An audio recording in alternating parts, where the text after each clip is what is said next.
شرور أنفسنا وسيئات أعمالنا من يهده الله فلا مضل له ومن يضلل فلا هادي له وأشهد أن لا إله إلا الله وحده لا شريك له وأشهد أن محمدًا عبده ورسوله أرسله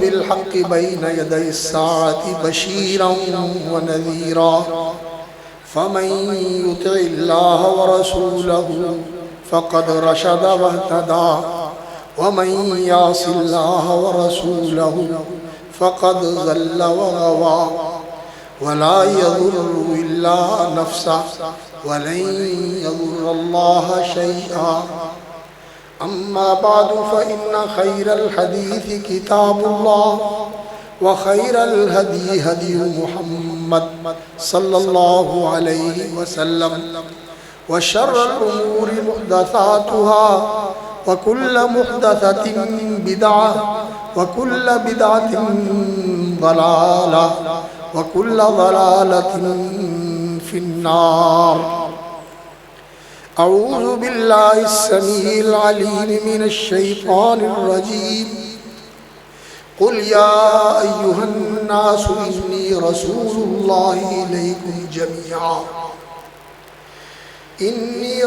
الله إليكم جميعا الذي له ملك السماوات والأرض يحيي ويميت فآمنوا بالله ورسوله النبي الأمي الذي يؤمن بالله وكلماته واتبعوه لعلكم تهتدون وقال عز من قائل إنا أرسلناك شاهدا ومبشرا ونذيرا لتؤمنوا بالله ورسوله وتعزروه وتوقروه وتسبحوه بكرة وأصيلا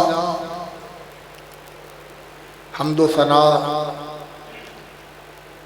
سب کی سب ہر حال میں اور ہر موقع پر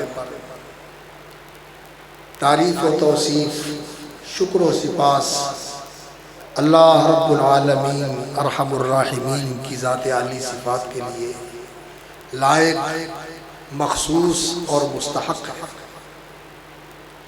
فَلَهُ الْحَمْدُ كُلُّهُ وَلَهُ الشُّكْرُ كُلُّهُ اولا و آخرا و ظاہرا و باطنا صلوات اور برکات تحیات اور تسلیمات سید الاولین والآخرین خاتم الانبیاء والمرسلین رحمت للعالمین شفیع المذنبین سیدنا و حبیبنا ہادینا و مرشدنا و مولانا محمد الرسول اللہ صلی اللہ علیہ وسلم کی ذات بابرکات لائق تکریم اور قابل احترام برادران و خواہران اسلام سامعین و حاضرین اور ناظرین کرام اللہ رب العزت کی انسان پر انگنت اور بے شمار نعمتیں ہیں احسانات ہیں اس قدر احسانات ہیں اللہ رب العزت کے اور اس کی نوازشات ہیں کہ اگر انسان گننے لگے تو گنتیاں ختم ہو جائیں لیکن اللہ کی نعمتیں ختم نہیں ہوتی اور اللہ رب العزت نے قرآن مجید میں انسان کو ان نعمتوں کو یاد دلا کر انسان کو اللہ رب العزت نے شکر کی تعلیم دی ہے کہ ان نعمتوں پر انسان کو اللہ کا شکر کرنا چاہیے بلکہ انسان کی تخلیق کا مقصد ہی اللہ رب العزت نے یہ بیان فرمایا ہے هل اتى على الانسان حين من الدهر لم يكن شيئا مذكورا کیا ایک وقت انسان پر ایسا نہیں گزرا کہ یہ کچھ بھی نہیں تھا نہ اس کا وجود تھا نہ اس کا نام تھا نہ کسی کو اس کا خیال تھا اِنَّا هَدَيْنَاهُ السَّبِيلَ پھر ہم نے اسے پیدا کیا، اسے عقل بخشی، شعور اور فہم و فکر کی صلاحیتیں عطا فرمائیں، اور اللہ رب العزت نے اسے خوبصورت جسم عطا فرمایا۔ اور پھر اس کی رہنمائی کے لیے اللہ رب العزت نے دو طرح کا انتظام فرمایا۔ ایک یہ کائنات ہے جو ساری اللہ کی فرما بردار ہے، یہ بھی انسان کو سبق دیتی ہے کہ تو بھی اللہ کا فرما بردار بن جا۔ یہ آسمان، یہ زمین، یہ سورج، یہ چاند، یہ ستارے، یہ پہاڑ، یہ سمندر، سب اللہ کے فرما بردار ہیں، اور اے انسان تو بھی اللہ کا فرما بردار بن۔ اور دوسری طرف اللہ رب العزت نے اس کی رہنمائی کے لیے وحی کا سلسلہ شروع فرمایا، نبی اور رسول بھیجے، اور انہوں نے آ کر انسان کو تعلیم دی کہ اے انسان اللہ کا شکر گزار اور فرما بردار بندہ بن۔ اور اللہ رب العزت نے یہی حقیقت یہاں بیان فرمائی ہے، اِنَّا هَدَيْنَاهُ السَّبِيلَ، ہم نے اس کو راستہ دکھا دیا، اس کو راہ بتا دی زندگی گزارنے کی، کہ یہ زندگی گزارنے کا راستہ کیا ہے؟ بنانے والے کی فرما برداری کرنا اور نعمتیں عطا کرنے والے کا شکر گزار بننا، اما شاکرن و اما کفورا۔ اب اس انسان کے اختیار میں ہے، چاہے شکر گزار بن جائے یا چاہے ناشکرا بن جائے، چاہے یہ نعمتیں پا کر اللہ کا وفادار شکر گزار بندہ بن جائے یا ناشکرا اور نافرمان باغی اور سرکش اللہ رب العزت کا نافرمان بن جائے، یہ اس کے اختیار ہے، اما شاکرن و اما کفورا۔ تو یہ نعمتیں انسان کی جو اللہ تعالیٰ نے اس کو بخشی ہوئی ہیں، جن سے انسان فائدہ اٹھا رہا ہے، ان کا تقاضا یہ ہے کہ انسان اللہ کا شکر گزار اور وفادار فرما بردار بندہ بن کے زندگی گزارے۔ اور اللہ رب العزت نے خاص طور پر جن نعمتوں کا ذکر کر کے احسان جتایا ہے، یہ بتایا ہے کہ یہ میری نعمت ہے، اور یہ ایسی نعمت ہے کہ ساری دی ہوئی نعمتوں میں یہ سب سے عظیم الشان نعمت ہے، سب سے اعلیٰ اور عرفہ اونچی اور قیمتی نعمت ہے۔ یہ دو نعمتیں ہیں جن کا اللہ رب العزت نے انسانوں پر ذکر کر کے احسان جتایا۔ ایک نعمت جو ہے اس کا اللہ رب العزت نے سورہ آل عمران میں ذکر فرمایا، لَقَدْ مَنَّ اللَّهُ عَلَى الْمُؤْمِنِينَ إِذْ بَعَثَ فِيهِمْ رَسُولًا مِّنْ أَنفُسِهِمْ يَتْلُو عَلَيْهِمْ آيَاتِهِ وَيُزَكِّيهِمْ وَيُعَلِّمُهُمُ الْكِتَابَ وَالْحِكْمَةَ وَإِنْ كَانُوا مِنْ قَبْلُ لَفِي ضَلَالٍ مُبِينٍ۔ اللہ رب العزت نے یہ قرآن کا اسلوب بڑا توجہ طلب ہے۔ لَقَدْ مَنَّ اللَّهُ، اللہ نے قسم اٹھائی، لام جو ہے یہ قسم کے بعد آتی ہے، یہ بتاتی ہے کہ یہاں قسم موجود ہے، یعنی اللہ نے اپنی ذات کی قسم اٹھا کے کہا، اور پھر قد یقینی بات ہے، قطعی بات ہے، کیا؟ من اللہ علی المومنین، اہل ایمان پر اللہ نے بڑا احسان کیا۔ کیا احسان کیا؟ اذ بعث فیہم رسولا من انفسہم، کہ اللہ رب العزت نے اہل ایمان کے اندر رسول بھیجا انہی میں سے، یعنی یہ آدم زادے انسان ہیں، اور اللہ تعالیٰ نے ان آدم زاد انسانوں کے اندر انہی میں سے اللہ رب العزت نے رسول مبعوث فرمایا۔ اور یہ رسول بھیجنا یہ اللہ رب العزت کی خاص رحمت ہے، اور یہ اللہ تعالیٰ کا بہت بڑا انعام ہے کہ اللہ تعالیٰ نے انسان کی رہنمائی کے لیے یہ نبوت اور رسالت کا سلسلہ شروع فرمایا، انسان کو پیدا کیا، اور پہلے انسان جو ابو البشر ہیں، جو ساری اولاد آدم کے باپ ہیں، اللہ رب العزت نے ان کو انسانیت کے پیکر سے، انسانیت کے پیکر میں پیدا فرما کر، اور ان کے سر پہ خلافت کا تاج رکھ کے ان کو زمین کے اندر اتارا، اور اللہ رب العزت نے ان کو نبوت کے ساتھ سرفراز فرمایا۔ وہ پہلے نبی تھے، ابو البشر تھے، پہلے انسان تھے اور پہلے نبی تھے۔ پوچھا گیا رسول اکرم صلی اللہ علیہ وسلم سے کہ کیا آدم علیہ السلام نبی تھے؟ فرمایا ہاں، کانا نبیا مکلما، وہ نبی تھے جن کو اللہ رب العزت نے ہم کلامی کا شرف عطا فرمایا۔ اللہ تعالیٰ نے ان سے ہم کلامی، ان سے مخاطب ہو کر اللہ رب العزت نے بات فرمائی، کان نبی مکلم۔ اور پھر جیسے بھی کوئی آبادی تھی، انسانوں کا کوئی گروہ تھا دنیا کے اندر، کہیں انسانوں کی رہائش بود و باش تھی، اللہ رب العزت نے وہاں خبردار کرنے والے، اللہ کا پیغام پہنچانے والے، اللہ رب العزت کی وحی کی تعلیم پھیلانے والے نبی اور رسول ہیں۔ اللہ رب العزت نے یہ انتظام فرمایا۔ یہ انسانوں پر اللہ تعالیٰ کی بہت بڑی نعمت ہے۔ لیکن ہم جو آخر زمانے میں آئے ہیں، ہم پر اللہ رب العزت کا یہ خاص احسان ہے کہ اللہ رب العزت نے ہمارے اندر ہماری رہنمائی کے لیے، ہماری ہدایت کے لیے وہ نبی اور وہ رسول صلی اللہ علیہ وسلم مبعوث فرمائے جن کی نبوت کا فیصلہ اللہ رب العزت نے آدم علیہ السلام کی تخلیق سے پہلے فرمایا۔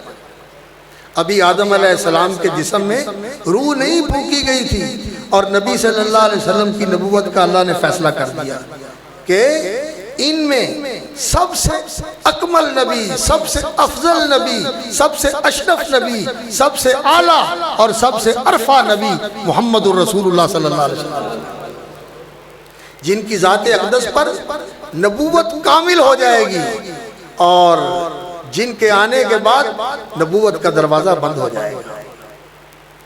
اللہ تعالیٰ نے یہ فیصلہ فرما دیا، اور اللہ رب العزت نے ہمیں آج جو نبی صلی اللہ علیہ وسلم کے امتی ہیں، ان کا کلمہ پڑھنے والے ہیں، ہم پر اللہ تعالیٰ کا یہ خاص فضل ہے کہ اللہ تعالیٰ نے ہمیں اس نبی صلی اللہ علیہ وسلم کی امت میں پیدا فرمایا۔ ہمیں ان کا امتی ہونے کا شرف حاصل ہے۔ ہمارا نبی سب سے اعلیٰ اور عرفہ نبی، اور یہ امت، اس نبی کی امت صلی اللہ علیہ وسلم، اس عظیم نبی کی امت، اس اللہ کے خلیل رسول کی امت، یہ ساری امتوں میں سب سے افضل امت ہے۔ کنتم خیر امت، تم بہترین امت ہو جو اللہ رب العزت نے پیدا فرمائی ہے انسانوں کی۔ اللہ اکبر۔ اور اس کا بہترین ہونا اور اس امت کا سب سے اعلیٰ اور افضل ہونا کس وجہ سے؟ کس وجہ سے؟ کہ ایک خاص زمانے میں پیدا ہوئی یا خاص علاقے میں پیدا ہوئی؟ نہیں، اس کا زمانہ ٹھیک ہے کہ پہلے سارے زمانوں کے بعد کا زمانہ ہے، اور علاقہ اس کا کوئی روئے زمین کا خاص علاقہ نہیں، بلکہ سارے روئے زمین کے اوپر بسنے والے رسول اکرم صلی اللہ علیہ وسلم کی امت دعوت ہیں، اور ہر علاقے کے اندر، ہر جگہ کے اوپر اور ہر زمانے کے اندر وہ لوگ موجود ہیں جنہوں نے رسول اکرم صلی اللہ علیہ وسلم کا کلمہ پڑھ کے آپ صلی اللہ علیہ وسلم کی نبوت اور رسالت کی تصدیق کر کے اس کی گواہی دی ہے، اور نبی صلی اللہ علیہ وسلم کی اطاعت و اتباع کا اللہ کے ساتھ عہد کیا ہے، اور یہ عہد کر کے نبھایا ہے۔ یہ عہد کر کے نبھایا ہے۔ ہر زمانے میں ایسے لوگ موجود ہیں نبی صلی اللہ علیہ وسلم کی بعثت کے بعد، اور اللہ کے فضل سے دنیا کے ہر علاقے میں موجود ہیں۔ جہاں سے سورج طلوع ہوتا ہے، اللہ اکبر، وہاں سے دیکھ لیں، اور جہاں سورج غروب ہوتا ہے ہر جگہ آپ کو اشہد ان لا الہ الا اللہ، اشہد ان محمد رسول اللہ کی آواز سنائی دے گی۔ اور زمین کا کوئی خطہ نہیں جہاں اللہ کے سامنے کوئی سجدہ کرنے والا نہ ہو، اور محمد الرسول اللہ صلی اللہ علیہ وسلم کی سنت کی اتباع کرنے والا نہ ہو، اور 24 گھنٹے کا جو کلاک ہے اس میں کوئی وقت ایسا نہیں، اس میں کوئی گھڑی ایسی نہیں جب نبی صلی اللہ علیہ وسلم کا نام نہ لیا جا رہا ہو اور آپ صلی اللہ علیہ وسلم پر درود نہ پڑھا جا رہا ہو۔ کوئی لمحہ ایسا ہے، کوئی لمحہ ایسا ہے، ایک نہیں، دو نہیں، 100 نہیں، 1000 نہیں، اللہ کو معلوم ہے کتنے لوگ ہیں جو نبی صلی اللہ علیہ وسلم پر درود پڑھ رہے ہیں۔ آپ سنتے ہیں تو آپ کی زبان پہ کیا ہوتا ہے؟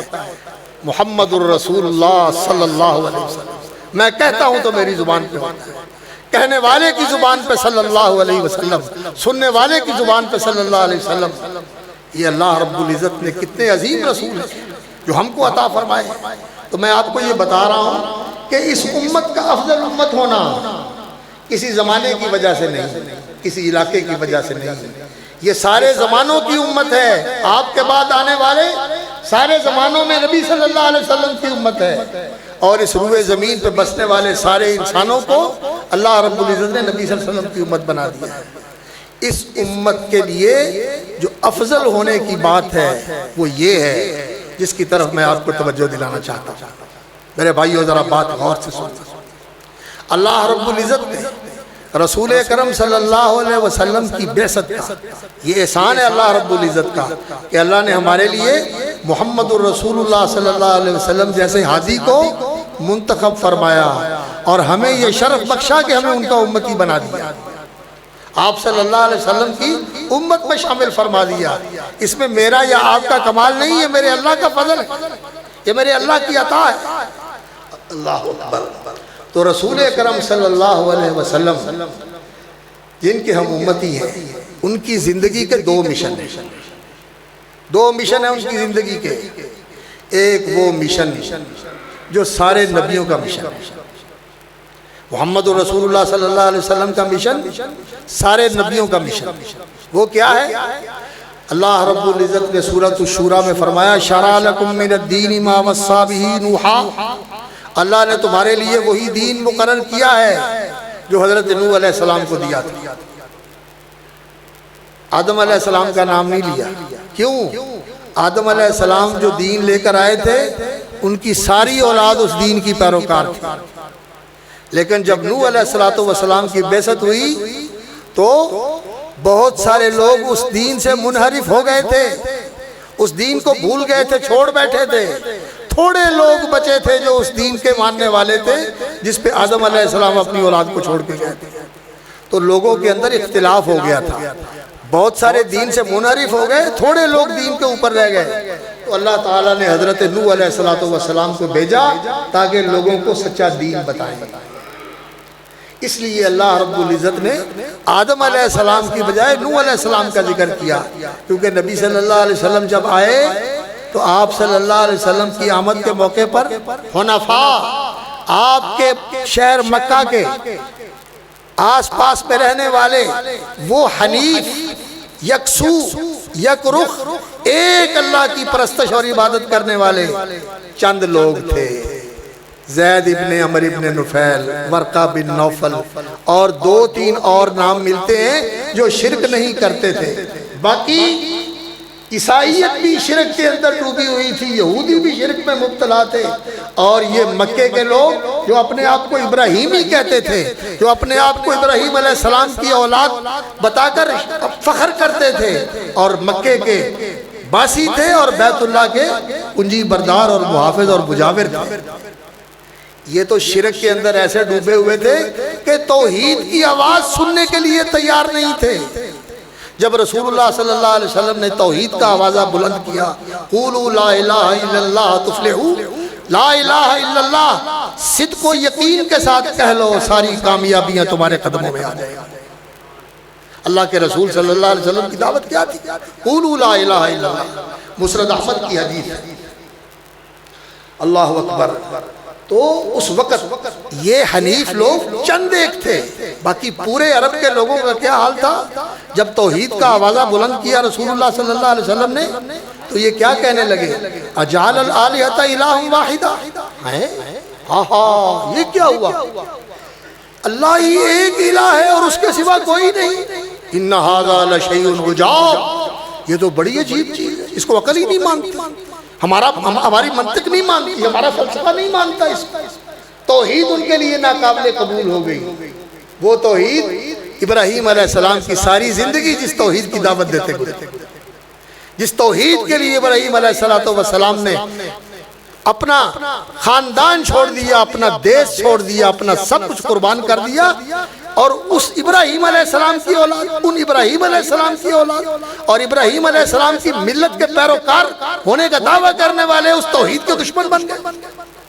تو رسول اکرم صلی اللہ علیہ وسلم اس دور میں آئے، اس لیے اللہ رب العزت نے نوح علیہ السلام سے بات شروع کی ہے کہ اصل دین کے اوپر چلنے والے چند لوگ تھے جو ایک ہاتھ کی انگلیوں پہ گنے جا سکتے، اکثر لوگ جو تھے وہ دین کو چھوڑ کر، اور دین نام ہی توحید کا ہے، دین نام توحید کا ہے، دین نام لا الہ الا اللہ کی گواہی دینے کا ہے، پورا دین اس میں آتا ہے۔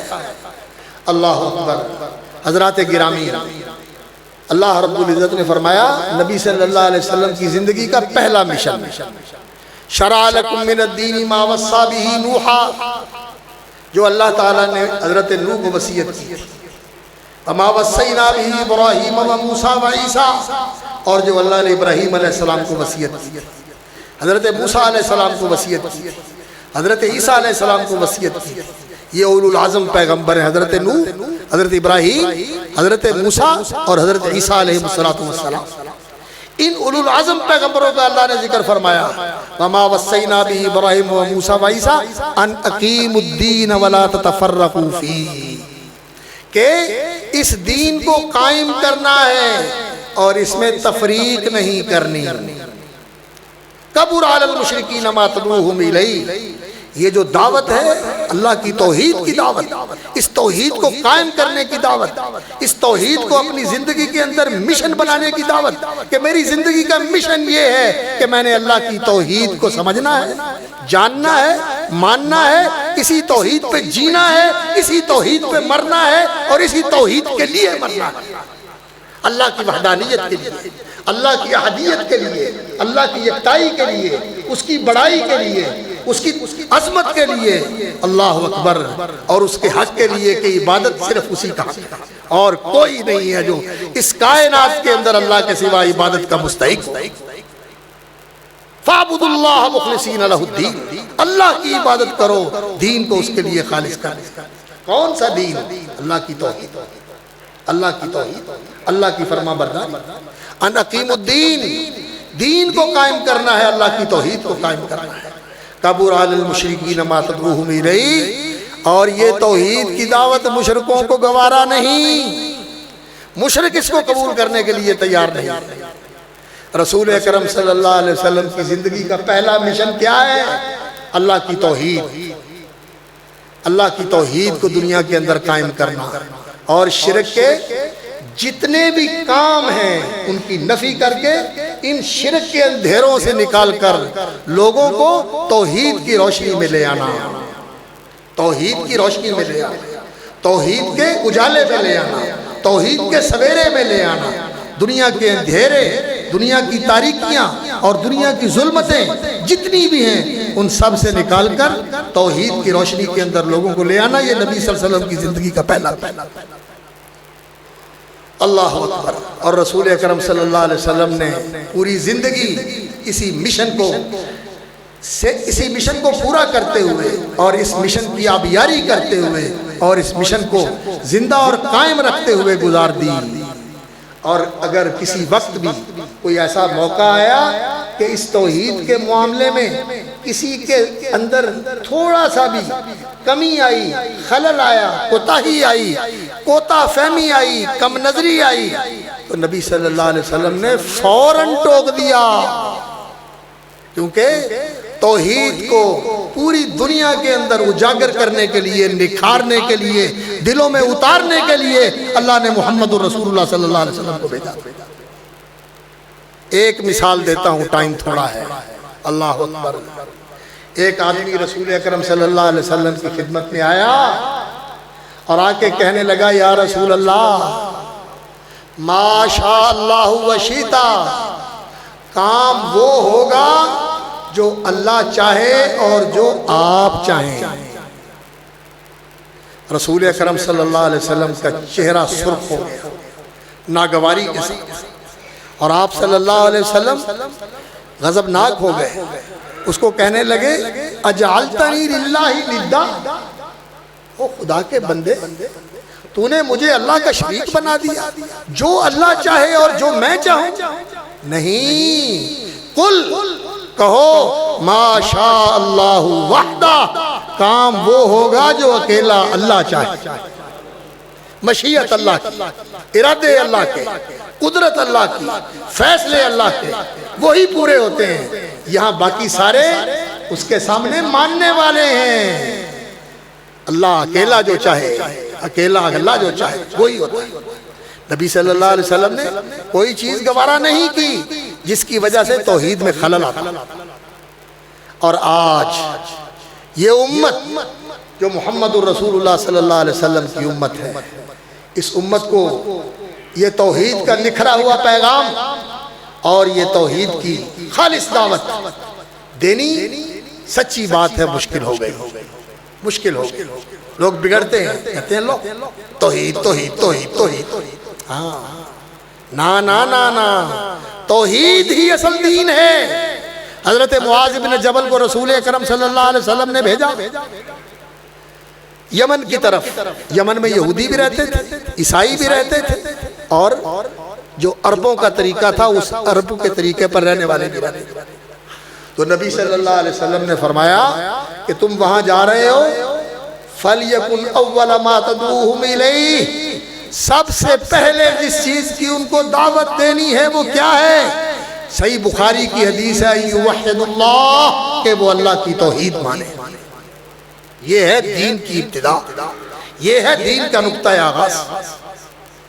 آج ہم مسلمان جتنے بھی مسلمان ہیں، میں کسی فرقے کی بات نہیں کرتا، میں کسی مسلک کی بات نہیں کرتا، میں کسی جماعت اور دھڑے کی بات نہیں کرتا۔ ہم جتنے نبی صلی اللہ علیہ وسلم کے امتی ہیں، لا الہ الا اللہ محمد الرسول اللہ صلی اللہ علیہ وسلم، اور اشہد ان لا الہ الا اللہ وحدہ لا شریک لہ واشہد ان محمدًا عبدہ ورسولہ کی شہادت دینے والے، ہمیں اپنا جائزہ لے کر اپنی توحید کو خالص کرنا چاہیے۔ جہاں جہاں اس میں کوئی خلل آ گیا ہے، خرابی اور کمی آ گئی ہے، اس کو دور کرنا چاہیے۔ میرے بھائیوں، یہ ضروری ہے۔ رسول اکرم صلی اللہ علیہ وسلم کو اللہ رب العزت نے جو حکم دیا ہے وہ کیا ہے؟ یہ نہیں کہا کہ لوگوں سے لا الہ الا اللہ پڑھواؤ، بلکہ یہ کہا ہے فَعْلَمْ أَنَّهُ لَا إِلَهَ إِلَّا اللَّهِ، لوگوں کو یہ بتاؤ کہ سمجھو لا الہ الا اللہ کیا ہے، سمجھو، فَعْلَمْ جانو، سمجھو، مانو کہ لا الہ الا اللہ کی حقیقت کیا ہے۔ اور اگر سمجھ کے لا الہ الا اللہ پڑھا جائے تو وہ جو اقبال نے کہا تھا نا، چمی گویم مسلمانم بلرزم، جب میں کہتا ہوں نا کہ میں مسلمان ہوں تو مجھ پہ کپ کپی طاری ہو جاتی ہے کہ دانم مشکلات لا الہ را، کیونکہ میں جانتا ہوں کہ لا الہ الا اللہ پڑھ کے پھر انسان کو کتنی اللہ اکبر مشکلات کا سامنا کرنا پڑتا ہے۔ دوست دشمن بن جاتے ہیں اور دشمن جان لیوا ہو جاتے ہیں۔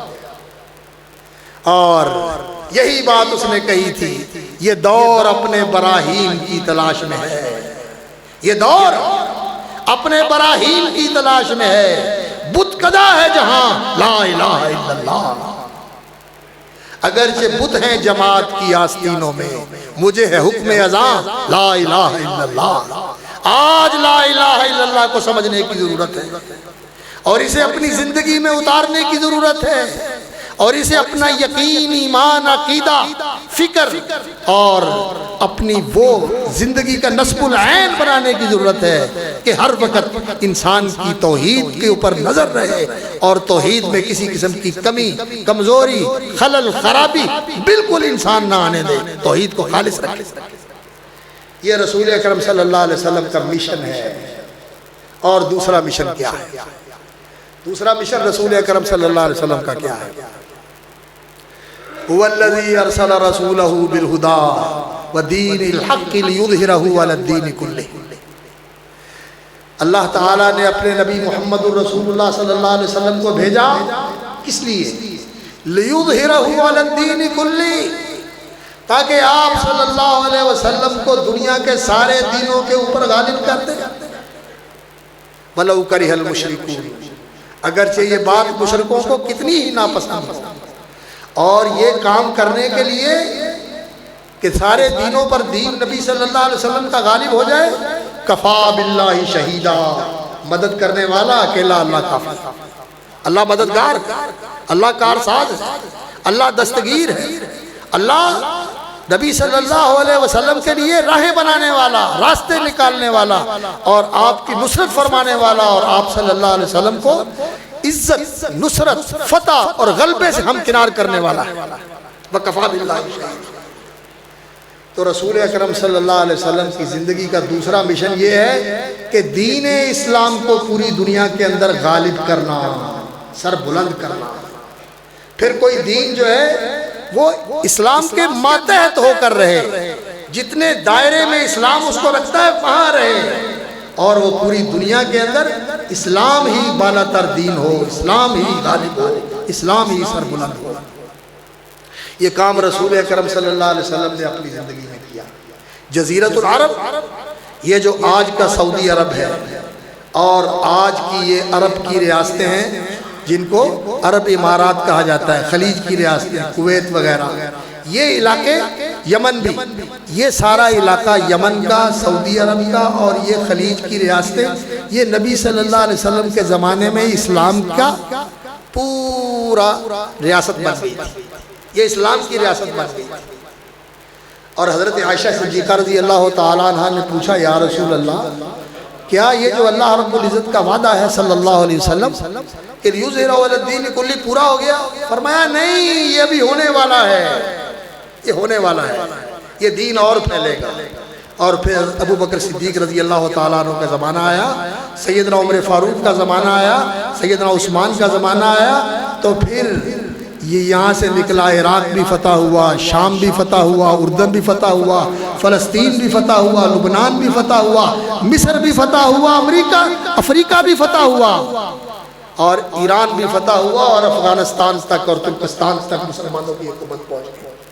اور پھر اس کے بعد حضرت معاویہ رضی اللہ تعالیٰ عنہ کا دور آیا، اور بعد کے خلفاء کا دور آیا، تو پھر ادھر چین تک اور ادھر اندلس تک مسلمانوں کی ریاست پہنچ گئی۔ اللہ نے اس دین کو غالب کیا، اور نبی صلی اللہ علیہ وسلم نے فرمایا کہ اللہ تعالیٰ نے اس دین کو غالب کرنا ہے۔ کیسے غالب کرنا ہے؟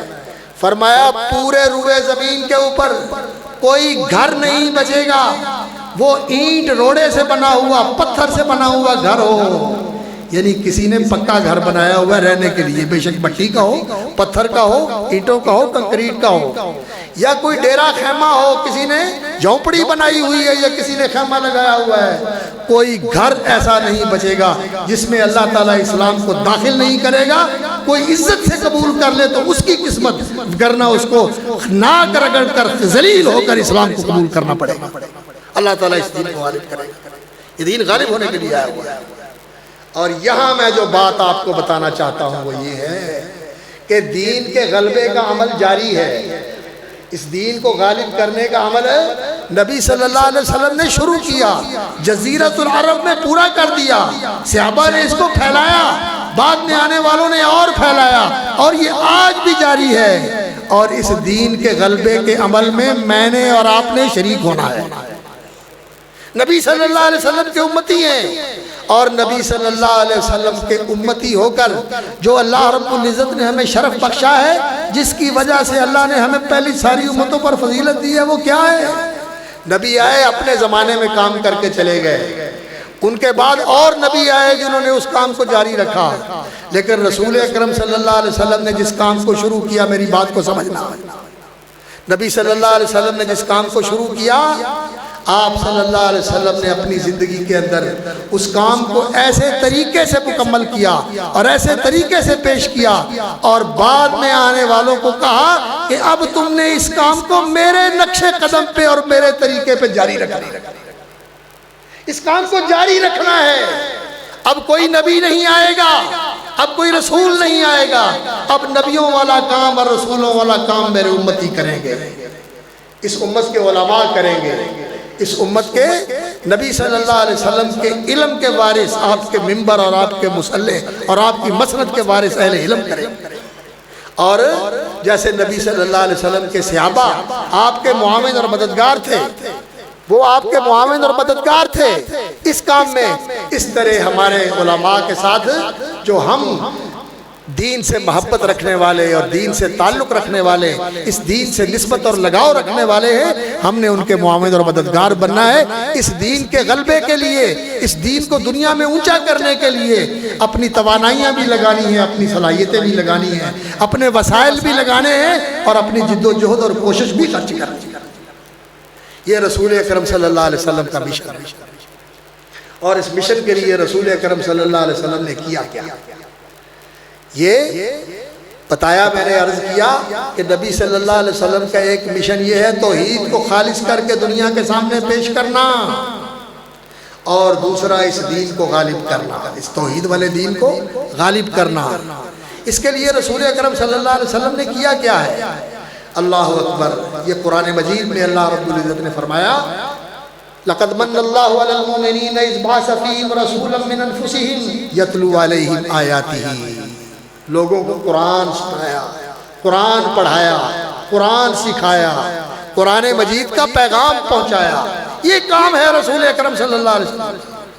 وَيُعَلِّمُهُمُ الْكِتَابَ وَالْحِكْمَةَ، قرآن کی تعلیم دی، قرآن کے حقائق، قرآن کے معارف، قرآن کے نکات، قرآن کے لطائف یہ لوگوں کو بتائے۔ والحکمہ، اور قرآن پر عمل کا طریقہ بتایا۔ قرآن کا عمل کیا ہے، عبادت کیسے کرنی ہے، معاملہ کیسے کرنا ہے، اخلاق کیسے رکھنے ہیں، آداب کیا ہیں زندگی کے جو قرآن نے بتائے ہیں۔ سچی بات یہ ہے قرآن وہ کتاب ہدایت ہے جو انسان کو اس مقام تک لے جاتی ہے جس کے لیے اللہ تعالیٰ نے انسان کو صلاحیت عطا فرمائی ہے کہ تو اس قرآن کی روشنی میں عمل کر کے اس اعلیٰ ترین مقام پر پہنچ سکتا ہے، جو مقام فرشتوں سے بھی بلند تر ہے اور اللہ کے اتنا قریب ہے کہ اللہ رب العزت بندے کو اپنا محبوب بنا لیتے ہیں۔ اور جب بندے کو اللہ تعالیٰ اپنا محبوب بنا لیتے ہیں تو اللہ تعالیٰ کے خاص رحمتیں، اس کی نوازشیں اور عنایتیں پھر بندے کے اوپر برسنے لگتی ہیں، اور اللہ رب العزت پھر اس بندے کو اپنا خاص الخاص بنا لیتے ہیں۔ یہ انسان کا سب سے اونچا مقام ہے، اور قرآن مجید اس مقام کی طرف انسان کی رہنمائی کرتا ہے۔ ان اللہ یرفع بہذا الکتاب اقواما، اللہ تعالیٰ اس قرآن کے ذریعے کئی لوگوں کو بلندیاں عطا فرماتا ہے، عظمتیں اور رفعتیں نصیب فرماتا ہے، انہیں اونچا سے اونچا لے جاتا ہے۔ جو اس کو مانتے ہیں، سمجھتے ہیں، اس پر عمل کرتے ہیں، اس کو اپنی زندگی کا رہبر و رہنما بناتے ہیں۔ وَيَضَعُ بِهِ آخَرِينَ، اور دوسرے جو اس قرآن سے منہ موڑتے ہیں، جو اس قرآن سے منہ موڑ کر اسے پشت ڈال دیتے ہیں، کبھی دیکھا ہی نہیں، کبھی کھولا ہی نہیں، کبھی سنا ہی نہیں، کبھی پڑھا ہی نہیں، کبھی سوچا ہی نہیں قرآن کیا کہتا ہے۔ اللہ اکبر! قرآن سے واسطہ ہی کوئی نہیں، کیا سن رہے ہیں، کیا دیکھ رہے ہیں، کیا پڑھ رہے ہیں، سب کچھ اور وہ جو اللہ کا کلام ہے، جو اللہ تم سے مخاطب ہے، اللہ تعالیٰ آپ سے بات کر رہا ہے اور آپ اللہ کی بات پر کان نہ دھریں، کیسی محرومی ہے، کیسی بدقسمتی ہے۔ تو جو لوگ اس سے منہ موڑتے ہیں، اس سے بے توجہی برتتے ہیں، یَضَعُ بِهِ آخَرِينَ، اللہ تعالیٰ ان کو ذلیل کر دیتا ہے، نیچا کر دیتا ہے۔ وہ ایسی پستیوں میں جاتے ہیں، ایسے کار مذلت کو اترتے ہیں کہ پھر وہ جانور نہیں، وہ درندے نہیں، وہ سچی بات ہے درندوں اور جانوروں سے بھی نیچے چلے جاتے ہیں۔ ثُمَّ رَدَدْنَاهُ أَسْفَلَ سَافِلِينَ، تو یہ قرآن ہے جو نبی صلی اللہ علیہ وسلم نے سکھایا، پڑھایا، سمجھایا، عمل کر کے دکھایا۔ يُعَلِّمُهُمُ الْكِتَابَ وَالْحِكْمَةَ وَيُزَكِّيهِمْ، اور اللہ رب العزت کہ رسول صلی اللہ علیہ وسلم لوگوں کا تزکیہ کرتے ہیں۔ تزکیہ کیا ہے؟ تزکیہ یہ ہوتا ہے کہ انسان کے اندر جو اچھی صفتیں ہیں، اچھی قوتیں ہیں اور اچھے خصائل کی اللہ رب العزت نے انسان کے اندر، اچھی خصلتوں کی اللہ تعالیٰ نے انسان کے اندر صلاحیت رکھی ہوئی ہے، نبی صلی اللہ علیہ وسلم اس طرح کی تعلیم دیتے ہیں جن سے ان کو بڑھاوا ملے، ان کو ترقی ملے، ان کو افزونی ملے، ان کو اضافہ ملے، زیادت ملے، ان کے اندر ترقی اور تنمیہ ہو، بڑھاؤ، اور وہ زیادہ بڑے، پھلیں، پھولیں۔ یہ نبی صلی اللہ علیہ وسلم کا کام ہے۔ اور دوسری طرف جو انسان کے اندر کمزوریاں ہیں، غصہ ہے، کھانے کی چاہت ہے، پینے کی چاہت ہے، جنسی جذبے کی تسکین کا جذبہ ہے، اور اسی طرح غصہ ہے، ان چیزوں کو کنٹرول کرے انسان۔ ان کے پیچھے ایسا نہ ہو جائے کہ یہی زندگی کا مقصد بن جائے، کھانا پینا، اولاد پیدا کرنا، سونا، مزے کرنا، کھیلنا کودنا، بس نہیں، صرف زندگی کا یہ مقصد نہیں ہے۔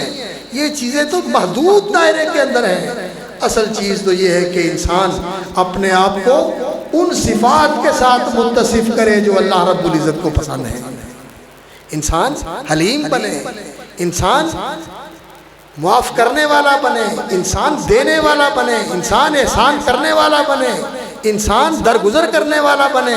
اللہ اکبر، جو اللہ رب العزت کی صفات ہیں ان صفات سے اپنے آپ کو انسان متصف کرے تاکہ اللہ رب العزت کا محبوب بن جائے۔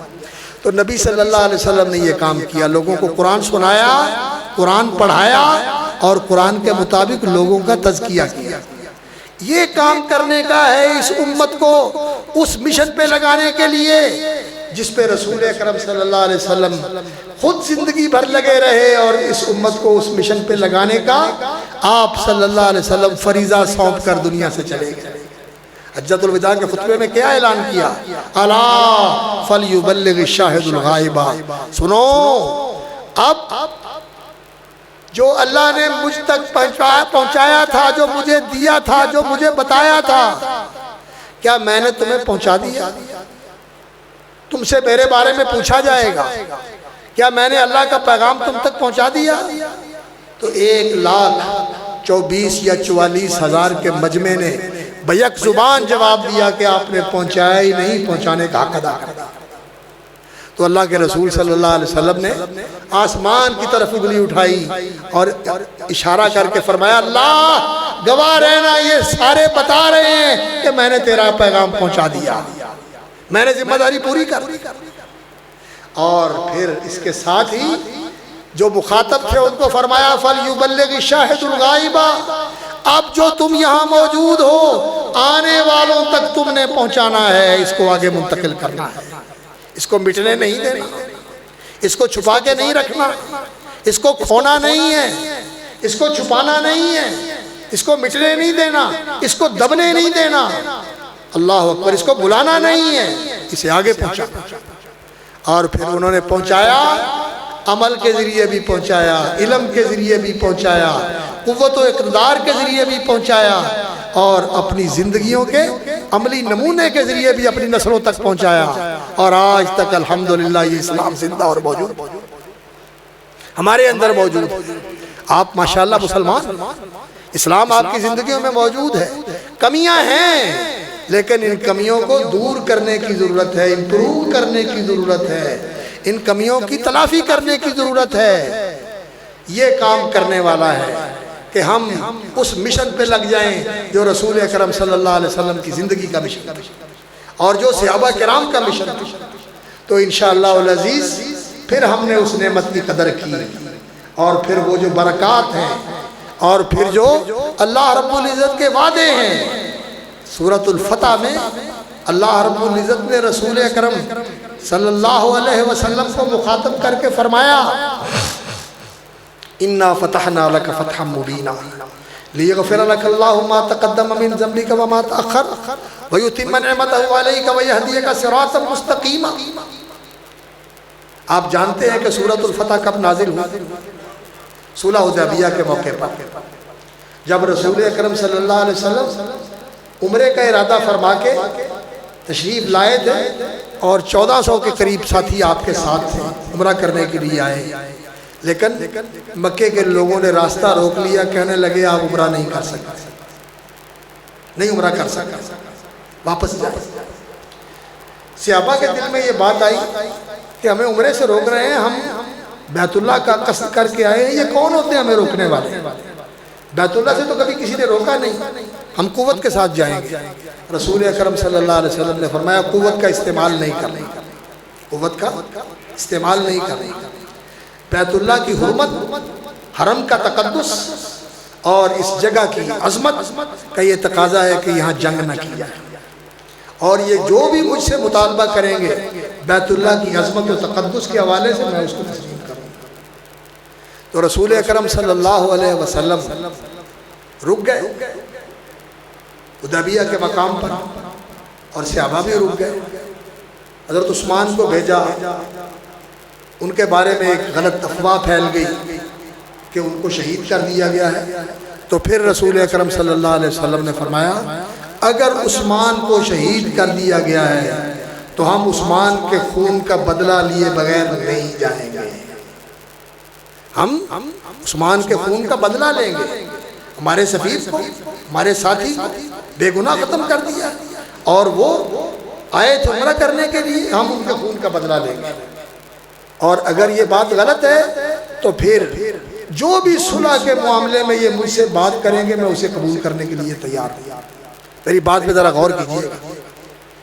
تو صحابہ کرام جذبات میں تھے، جوش میں تھے۔ یہ کون ہوتے ہیں ہمیں روکنے والے؟ ہمارے پاس تلواریں ہیں، ان کے پاس بھی ہیں، ہم مقابلہ کر کے جائیں گے۔ جذبات، جوش، ولولہ، اور ان کے اندر سپرٹ تھی۔ لیکن اللہ کے رسول صلی اللہ علیہ وسلم کے ذہن میں کیا تھا کہ بیت اللہ ہے، حرم ہے، یہاں ہتھیار اٹھانا جائز نہیں، اللہ کی اجازت کے بغیر، اللہ کے حکم کے بغیر۔ اور اللہ رب العزت نے ہمیں عمرے کا اشارہ کیا، ہمیں جنگ کا اشارہ نہیں کیا۔ یہ فرمایا ہے کہ تم جاؤ گے بیت اللہ کا طواف کرو گے، لیکن اب رکاوٹ آ گئی ہے تو کوئی بات نہیں، اللہ تعالیٰ یہ رکاوٹ بھی دور کر دے گا۔ اللہ کے رسول، اللہ اکبر۔ تو صحابہ کرام جوش میں بڑے بے چین اور بے قرار ہو رہے تھے۔ لمبی بات ہے، میں مختصر کروں۔ رسول اکرم صلی اللہ علیہ وسلم کے ساتھ بات چیت ہوئی، اور سہیل ابن عمر یہ نبی صلی اللہ علیہ وسلم کے ساتھ بات کرنے کے لیے آئے اور صلح ہو گئی۔ اس دفعہ واپس چلے جائیں، اگلے سال آ کے عمرہ کریں، اور اگلے سال آئیں تو ہتھیار بند کر کے لائیں، کھلے ہتھیار نہ لے کے آئیں، اور صرف وہ ہتھیار ہوں آپ کے پاس جو بند ہیں، کھلے ہتھیار لے کے نہ آئیں۔ اس دفعہ واپس چلے جائیں، اور ساتھ ہی ایک اور بڑی کڑی شرط انہوں نے منوا لی۔ وہ کیا کہ اگر کوئی ہم میں سے نکل کے مسلمان ہو کے آپ کی جماعت میں جائے وہ واپس کرنا ہوگا، اور اگر آپ کی جماعت میں سے نکل کے کوئی ہمارے اندر آ جائے تو ہم واپس نہیں کریں گے۔ یہ رسول اکرم صلی اللہ علیہ وسلم سے شرط انہوں نے منوائی، اللہ کے رسول نے مان لی۔ صحابہ کرام پریشان ہیں، یہ کیا ہوا کہ ان میں سے آئے تو ہم واپس کریں اور ہم میں سے جائے تو واپس نہ کریں، ہم نیچے ہو جائیں، ہم دب جائیں۔ میری بات پہ ذرا غور کیجئے گا۔ اللہ کے رسول صلی اللہ علیہ وسلم نے یہ شرط مان لی، اور بعد میں بتایا جو ادھر سے آیا وہ تو دین کا طلبگار بن کے آیا، اللہ اس کا مددگار ہے، اللہ اس کی حفاظت کرے گا، اور جو ادھر سے نکل کے گیا ہے وہ تو کوڑا تھا، نکل گیا، جائے، اس کی کوئی ضرورت نہیں ہے، اس کی کوئی ضرورت نہیں ہے، جاتا ہے جائے، جو ادھر سے آتا ہے اللہ اس کا مددگار ہے۔ اللہ کے رسول صلی اللہ علیہ وسلم کے ذہن میں یہ بات ہے۔ حضرت عمر رضی اللہ تعالیٰ عنہ جیسا انسان، اللہ اکبر، ان کو چین نہیں آ رہا۔ اللہ کے رسول صلی اللہ علیہ وسلم سے بات کرتے ہیں، یا رسول اللہ دین کے معاملے میں ہم نیچے ہو جائیں، ہم پستی کو قبول کر لیں، یہ کیسے ہو سکتا ہے؟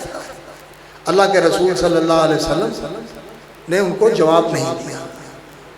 حضرت ابوبکر صدیق کے پاس چلے گئے، حضرت ابوبکر صدیق کو بھی جا کر یہی کہا کہ ابوبکر یہ کیا معاملہ ہے، اللہ کے رسول صلی اللہ علیہ وسلم کیسی صلح کر رہے ہیں؟ ابوبکر نے کہا عمر وہ اللہ کے رسول ہیں، ان کی بات پہ یہ نہیں کہنا کہ یہ کیوں نہیں کہنا، جو حکم ہے وہ ماننا ہے۔ یہ ہے اصل بات کہ جو اللہ کے نبی کو ایسے مانے، جو حکم دے دیا مان لیا، جو حکم آ گیا تسلیم کر لیا، سنت کو تسلیم کر لیا، حکم کو تسلیم کر لیا۔ اگر ایسے کرو گے تو اللہ تعالیٰ تمہارے لیے فتح کے دروازے کھول دے گا، اللہ تعالیٰ تمہاری مدد کرے گا۔ آج میرا اور آپ کا کیا حال ہے؟ حدیث سناتے ہیں، بچے نہیں مانتے، بیگم نہیں مانتی، برادری نہیں مانتی، زمانہ نہیں مانتا، عمل نہیں کرنا۔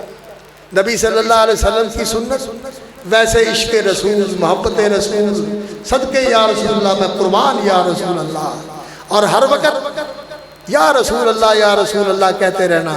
لیکن اللہ کے رسول صلی اللہ علیہ وسلم کی سنت سامنے آ جائے چپ کر کے نکل جاتے ہیں، بلکہ اڑتے ہیں۔ یہ ہے میرے بھائیوں ہماری کمزوری۔ رسول اکرم صلی اللہ علیہ وسلم پر ایمان لانا، لِتُؤْمِنُوا بِاللَّهِ وَرَسُولِهِ، اللہ پر ایمان لاؤ اور اللہ کے رسول پر ایمان لاؤ۔ اللہ نے رسول اکرم صلی اللہ علیہ وسلم کو بھیجا اس لیے وَتُعَزِّرُوهُ وَتُوَقِّرُوهُ، اور اللہ کے نبی صلی اللہ علیہ وسلم کے مددگار بنو، اور اللہ کے نبی صلی اللہ علیہ وسلم کے احترام کرنے والے، ان کی تعظیم کرنے والے، ان کی توقیر کرنے والے، اور ان کے مقام اور مرتبے کا لحاظ کرنے والے بنو، وہ اللہ کے رسول۔ اور اگر اس طرح تم اللہ کے رسول صلی اللہ علیہ وسلم کی پر ایمان لاؤ گے، ان کی اتباع کرو گے، اطاعت کرو گے، ان کی مدد کرو گے اور ان کی توقیر کرو گے، تو جیسے اللہ نے اپنے نبی کے ساتھ یہ وعدہ کیا ہے کہ یہ صلح جو بظاہر کمزوری کی صلح معلوم ہو رہی ہے، اس صلح کو آپ کے لیے فتح کی بنیاد بنا دیں گے۔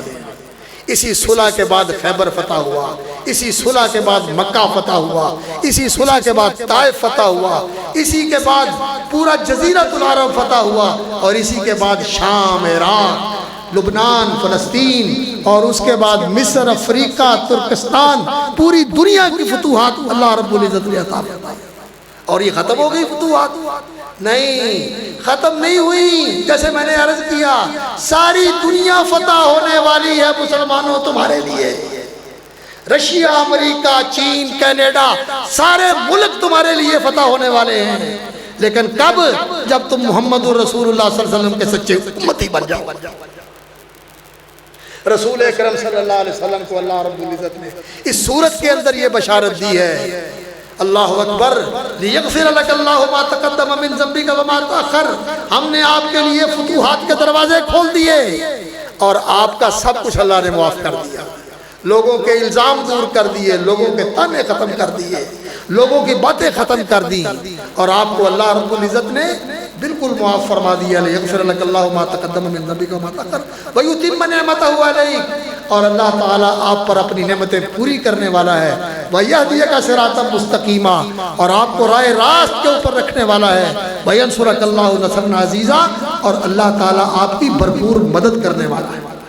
یہ نبی صلی اللہ علیہ وسلم کو بشارت دی، اور اگر یہ امت محمد الرسول اللہ صلی اللہ علیہ وسلم کی اسی طرح پیروی کرے جس طرح صحابہ نے نبی صلی اللہ علیہ وسلم کی پیروی کی تھی صلح حدیبیہ کے موقع پر، اور اس کے بعد بھی ہر موقع پر، جیسے نبی صلی اللہ علیہ وسلم کا حکم مانا، نبی صلی اللہ علیہ وسلم نے جو کہہ دیا اس کو مان لیا، قبول کر کے اس کو اپنا لیا، اگر اس طرح یہ امت نبی صلی اللہ علیہ وسلم کی فرما بردار، پیروکار، تابع دار بن جائے، تو اللہ تعالیٰ کا اسی صورت کے اندر یہ وعدہ ہے کہ اللہ تعالیٰ تمہارے بھی سارے گناہ معاف فرما دے گا، اور اللہ رب العزت تمہیں بھی فتح نصیب کرے گا، اور دنیا کی غنیمتیں اللہ رب العزت تمہارے قدموں میں ڈھیر کر دے گا۔